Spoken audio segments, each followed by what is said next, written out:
அனைத்து தமிழ்குடி உறவுகளுக்கும் என்னுடைய புரட்சிகர வணக்கம். நான் பழனி பாபா மாணவி ஷாயின் ஃபாத்திமா, தமிழ்நாடு மண்ணுரிமை கட்சியின் மாநில பொருளாளர். பல பிரச்சனைகள் இஸ்லாமியர்கள் பிரச்சனைகளை சந்திச்சிட்டோம். அதுல ஒண்ணுதான் சிறைவாசி விடுதலை. அம்மாட்ட ஒரு 2-3 கோரிக்கை வச்சிருக்கோம்.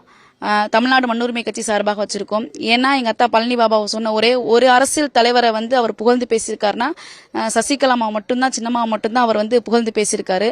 ஏன்னா அவர் அறிவாய்ந்த பெண்ணு அப்படின்னு சொல்லி அன்னைக்கே சொல்லியிருக்காரு. அதனால பழனி பாபா சார்பாக, மாணவர்கள் மாணவி சார்பாக நான் இந்த இடத்துல பேச வந்தேன். முதல் கோரிக்கை சிறைவாசி விடுதலைக்காக கண்டிப்பா அவங்களை வெளியேற்றுவாங்கன்னு நாங்க நம்புறோம். 2ஆம் கோரிக்கை தேவேந்திரகுல வேளாளர் சமூகத்துக்காக பட்டியல் வெளியேற்றம். 3ஆம் கோரிக்கை டிஎன்டிஏசியிலிருந்து எங்களுக்கு எங்க முக்குளத்து சமூகத்துக்காக டிஎன்டிஏசி கோரிக்கை வைப்பாங்க நான் நம்புறேன். இது எல்லாமே அத்தனைக்காகவும் அம்மாட்ட இந்த கோரிக்கை சொல்லி ஆலோசனை கூட்டக்காக வந்திருக்கோம். கண்டிப்பாக அதை நிறைவேற்றும் நம்புவோம். இது எல்லாமே ஒரு தமிழச்சியா அதிகாரத்துல வந்தா இது நம்ம எல்லாருக்கும் நடக்கும். ஏன்னா நம்ம 50 வருடமா நம்ம கூட இருந்து இன்னைக்கு அதிகாரத்துல இருக்கிறவங்க நமக்காக செய்வாங்க, நமக்காக நம்ம மக்களுக்காக செய்வாங்க, நம்ம ஏமாந்து போறதை விட ஒரு தமிழச்சி, ஒரு பெண் அதிகாரத்துல வந்தா மீண்டும் இதுக்கு முன்னாடி இருக்கிற பெண் அதிகாரம் எப்படி இருந்துச்சோ அதை விட அதிகபட்சமா இருக்கும். ஏன்னா அவங்க பல விமர்சனங்கள் இருந்தாலும் எத்தனையோ அரசியல்வாதிகளுக்கு இன்னைக்கு விமர்சனங்கள் இருக்கதான் செய்யுது. அதெல்லாம் கடந்துதான் வந்திருக்காங்க. எந்த அரசியல்வாதிகள் மேலேயும் விமர்சனம் இல்லாமல் இல்ல.